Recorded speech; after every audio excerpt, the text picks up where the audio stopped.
Bang Arif yang kami ngomong Arif. Pagi-pagi dah ini masak tu.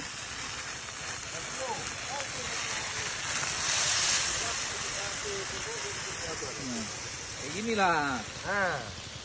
Kayak ini yang kami ceritain pagi kemarin tu. Harusnya kayak ini. Kemarin gara-gara dia nggak kayak gini semua.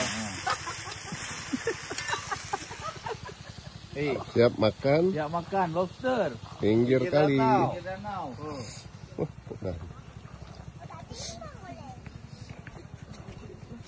Rasanya. Alah. Aduh ini. Lobster. Saya makan apa? View-nya.